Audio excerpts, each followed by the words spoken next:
entró en el acto, se le impidió entrar con sus guardaespaldas, pero entró en el acto y estuvo presente. Hubo algunas personas que empezaron a gritar y los propios jesuitas, compañeros de los asesinados, fueron los que aplacaron la tensión y permitieron que el presidente Cristiani estuviera en el funeral.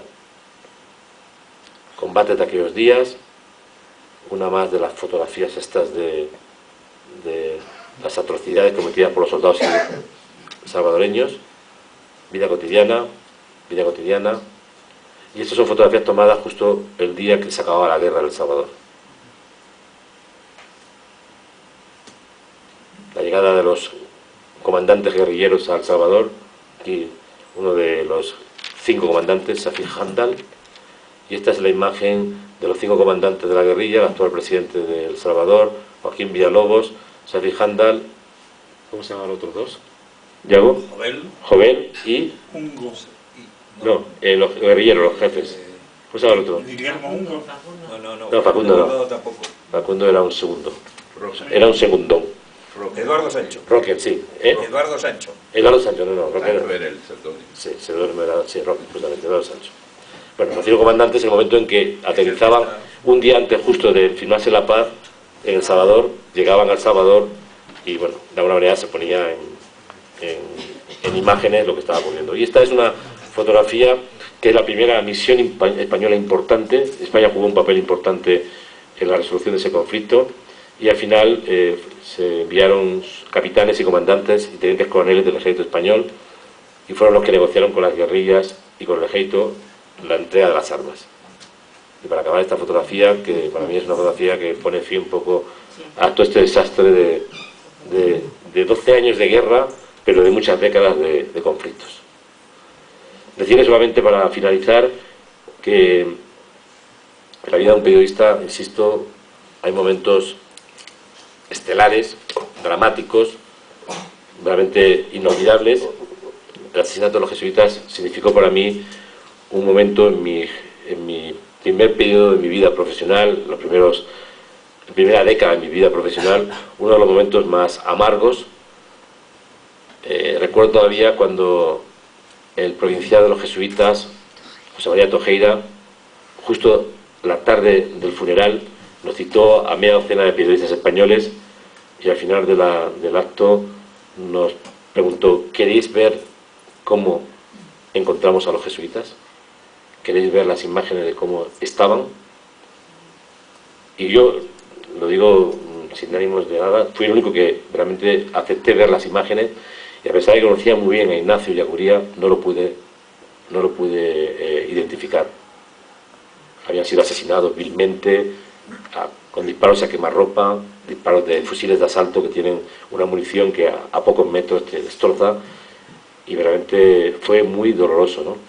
Y recuerdo que en el año 2009 regresé a El Salvador y esas imágenes se pueden hoy día ver en unos libros que hay a la entrada del museo que recuerda en la UCA los jesuitas, y donde también se pueden ver las ropas que llevaban los jesuitas cuando fueron asesinados. Muchísimas gracias.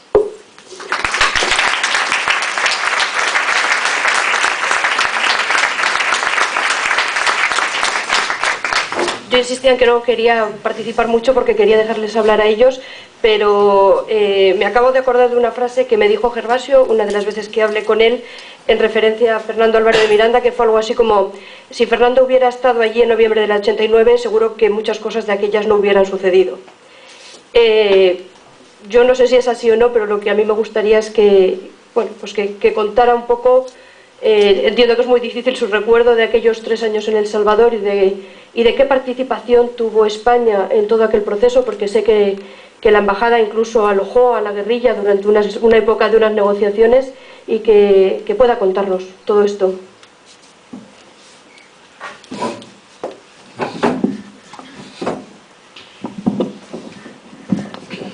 Muchas gracias, Arantxa.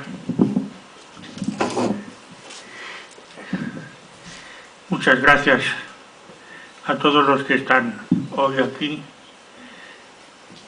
Yo puedo decirles que les hablo desde el respeto, la emoción y la sinceridad que me produce el ver estas fotografías y el recordar los 3 años que estuve con mi mujer en El Salvador, viviendo una especie de nueva iglesia, para nosotros como fue realmente el descubrir la iglesia que desde el arzobispo en aquel momento Rivera Damas, sucesor de Monseñor Romero, el mártir, todavía no reconocido por el Vaticano, y los jesuitas de la UCA, recibimos, pues en fin, el impacto de ese nuevo mensaje de la Iglesia de los pobres. Nuestra llegada a El Salvador, a San Salvador, coincidió el año 86 con uno de los terremotos más fuertes que ha sufrido la capital de la República del Pulgarcito de América, como lo llamábamos. Ese terremoto ocasionó bastantes víctimas, realmente se produjo una reacción internacional de ayuda y de España se envió bastante, diríamos, bastante ayuda, y sobre todo lo que se envió fue el mensaje de solidaridad y de respeto con las gentes que habían sufrido este terremoto. Estuvo la reina Sofía con un avión de víveres y se le recibió en El Salvador con una especie de emoción popular. Para ellos era, yo creo que la primera vez que pasaba la reina, y si no la primera, desde luego la que le recibieron con un entusiasmo indescriptible, con gran preocupación por parte de la embajada, porque no les ocultó, claro, que el problema de seguridad en esos momentos en que se estaba viviendo una guerra y acababa de ocurrir un accidente como ese, teníamos que tener unas medidas difíciles de improvisar en un país como El Salvador. Les decía que les hablo desde la sinceridad, porque realmente yo ahora hubiera querido leerles algo que he escrito, pero es que tengo una mácula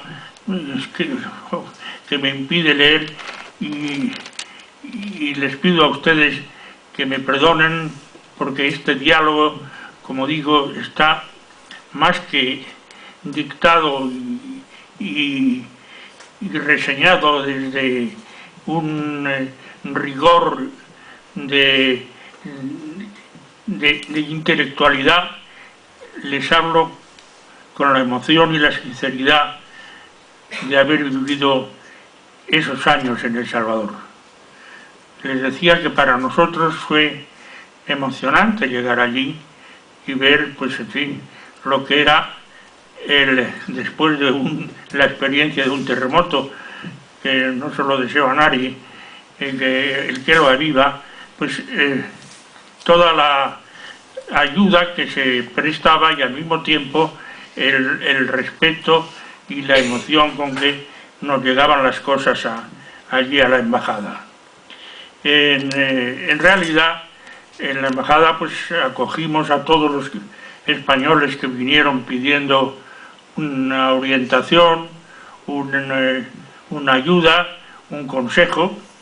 Algunos días tuvimos que dormir en el jardín de la embajada porque lo aconsejaban para no estar dentro de edificios con el peligro de que se pudieran derrumbar. Y como les digo, fue la primera experiencia que tuve. En esos días yo recibí una carta